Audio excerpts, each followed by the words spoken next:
Video game के first part की story को लेकर, जहां पर हम इसकी स्टोरी को एक्सप्लेन करेंगे। प्लस हमने ये भी जानेंगे कि असल में ग्रैनी क्या है और उसकी ओरिजिन क्या है। तो with this let's start a video. तो शुरुआत करते हैं गेम के प्लॉट से। तो स्टोरी शुरू होती है अपने मेन कैरेक्टर से, जिसे हम एज अ प्लेयर प्ले करते हैं। तो असल में होता क्या है कि इसकी गाड़ी जो है एक सुनसान एरिया में फंस जाती है और उसके पास में एक ओल्ड कॉटेज रहता है। तो ये जो पर्टिकुलर कैरेक्टर है मदद के लिए वो वहां जाता है और जब वो उस कॉटेज में एंटर करता है तभी पीछे से कोई औरत उसमें डंडे से हिट करती है जिससे वो बेहोश हो जाता है। अब यही जो औरत रहती है वो गेम की मेन विलन ग्रैनी रहती है, जिसे हम देखने से ही बता सकते हैं कि वो किसी भी एंगल से ह्यूमन नहीं लग रही है और वो काफी ज्यादा मॉन्स्टर्स है, जहाँ पर उसकी स्ट्रेंथ भी काफी ज्यादा मॉन्स्टर्स लेवल की है। अब फिर उसके बाद हमारा प्लेयर उठता है और फिर वो देखता है कि वो एक एरिया में बंद है, जहाँ पर उसे एक लेटर मिलता है और उस लेटर में लिखा रहता है कि उसके पास 5 दिन है यहाँ से निकलने के लिए। जैसे कि ग्रैनी खुद बोल रही है कि तुम 5 दिन के अंदर निकल सकते हो, निकल लो वरना मारे जाओगे। फिर इसके बाद प्लेयर का सफर शुरू होता है। वो कॉटेज में कई सारे ऑब्जेक्ट्स, कई स्पेशल आइटम्स और कीज ढूंढने की कोशिश कर रहा है, जिसके थ्रू वो अपने सर्वाइवल की पॉसिबिलिटी बढ़ा सके। लेकिन इस चीज को मुश्किल करने के लिए बैकग्राउंड में कई सारे बूबी ट्रैप्स भी है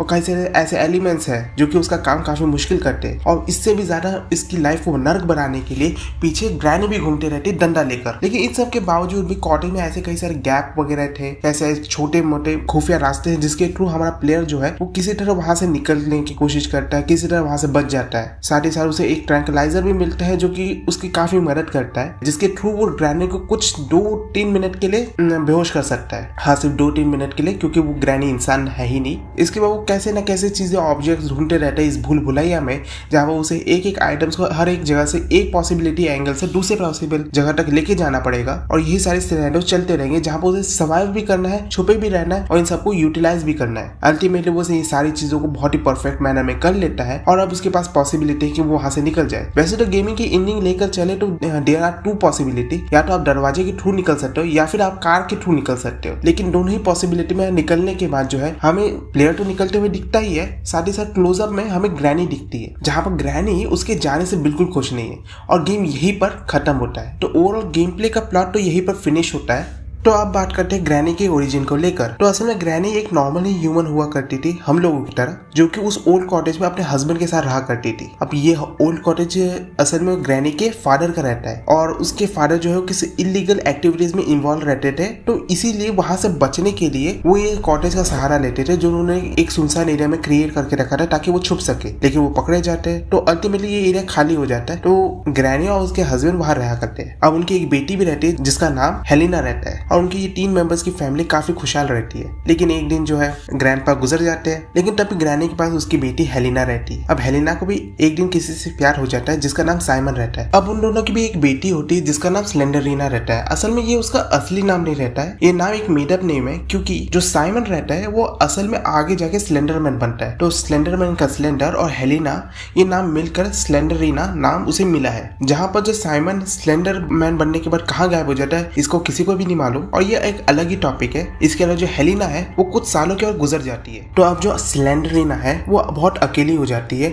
और अल्टीमेटली अपनी दादी के साथ रहती है, जहाँ पर वो दादी की देखभाल में बड़ी होती है और फिर आगे जाके वो किसी एक आदमी से शादी कर लेती है। अब उनकी भी एक बेटी होती है और काफी खुशी माहौल टाइप का उनका रहता है। एक छोटा सा परिवार रहते हैं जहाँ पर 4 मेंबर्स है। अब जो स्लेंडरीना का जो हस्बैंड रहता है काफी ज्यादा बिजी रहता है और मोस्टली अपने काम के सिलसिले से काफी महीनों बाहर ही रहता है और कभी कभार घर में आता है। इसके अलावा जो बाकी 3 कैरेक्टर्स हैं, जो कि ग्रैनी, स्लेंडरीना और उसकी बेटी, वो घर में ही रहा करते थे। जहाँ पर जो स्लेंडरीना है वो काफी ज्यादा डार्क मैजिक वगैरह में एंगेज रहा करती थी, जहाँ पर वो बहुत अलग अलग किस्म के रिचुअल परफॉर्म करती थी ताकि वो मैजिकल पावर हासिल कर सके। और इसके लिए वो कई सारी किताबें भी पढ़ा करती थी और कई सारी रिसर्च भी किया करती थी। तो इसी दौरान उसे एक किताब मिलती है जहाँ पर ब्लैक मैजिक से रिलेटेड काफी सारी नॉलेज की चीजें मेंशन की गई थी। वहीं पर उसे एक चीज पता चलती है कि अगर वो एक ऐसा रिचुअल परफॉर्म करे जहाँ पर वो किसी की बलि देती जिससे वो काफी ज्यादा क्लोज है, तो उसे उस रिचुअल के थ्रू उसे काफी ज्यादा शक्तियां हासिल हो सकती है। तो इसीलिए जो स्लेंडरीना है वो ये डिसाइड करती है वो अपनी बेटी की बलि देगी इस रिचुअल को परफॉर्म करने के लिए, जो कि वो करती भी है और इससे वो उसे वो पावर भी हासिल होती है जो कि वो चाहती थी। लेकिन ये सारी चीजें जो है वो ग्रैनी देख लेती है और ग्रैनी काफी ज्यादा डर जाती है स्लेंडरीना से। वो वहां से भागने की कोशिश भी करती है, लेकिन जो स्लेंडरीना है उसे वो जाने नहीं देती है और अल्टीमेटली उसे वो कैप्चर करके रख लेती है और एक कमरे में जाके बंद कर देती है, जहाँ पर जो ग्रैनी है वो मरने की तादाद में रहती है कि तभी वहाँ पर स्लेंडरलीना की बेटी की आत्मा पहुंच जाती है, जो कि ग्रैनी की मदद करती है और उसे अपनी पावर देती है, जिससे जो ग्रैनी की जो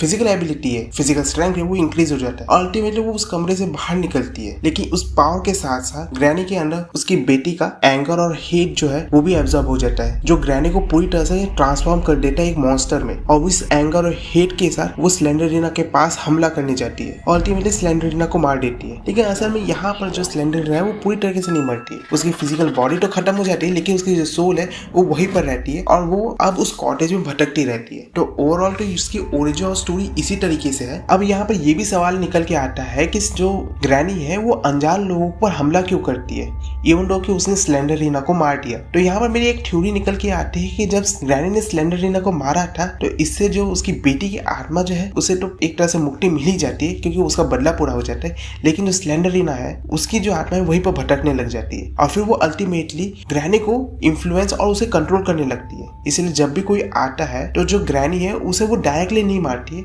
उसे वो अनकॉन्शियस करती है और 5 दिन का समय देती है कि जिसके बीच उसे सर्वाइव करना है, क्योंकि वो स्लेंडरलीना के कंट्रोल में रहती है, जहाँ पर स्लेंडरलीना अपनी पावर और बढ़ाने के लिए उन लोगों को टरपा के मारती है ताकि जो उसको एनर्जी मिले रिचुअल के थ्रू वो काफी ज्यादा हो। और फिर यही सारी चीजें से जो ये पूरी गेम है और ये जो पूरा प्रोसेस है वो हमें दिखता है। तो अल्टीमेटली मैं बोलूंगा कि इस गेम की स्टोरी काफी ज्यादा जबरदस्त है और यहाँ पर जो ग्रैनी का जो प्लॉट है और जो भी उसकी डिटेल्स और ओरिजिन दिखाई गई है वो भी बहुत ही जबरदस्त तरीके से है। और कई जगह पर काफी सारे बड़े एंटिटी जैसे स्लेंडरमैन वगैरह और स्लेंडरलीना वगैरह से काफी अच्छी तरह से लिंक और इंटरेक्ट होता है। तो चलिए इसी के साथ इस वीडियो को यहीं पर खत्म करते हैं। आई होप आपको ये वीडियो देखने में मजा आया। तो अगर आपको ये वीडियो पसंद आए तो इसे लाइक और शेयर कर दीजिए, और अगर आप मेरा फ्यूचर कंटेंट देखना चाहते हैं तो मेरे चैनल को सब्सक्राइब कर दीजिए। और अगर कोई ओपिनियन है तो कमेंट बॉक्स तो ओपन है ही। मैं मिलता हूँ आपसे नेक्स्ट वीडियो में, तब तक के लिए गुड बाय।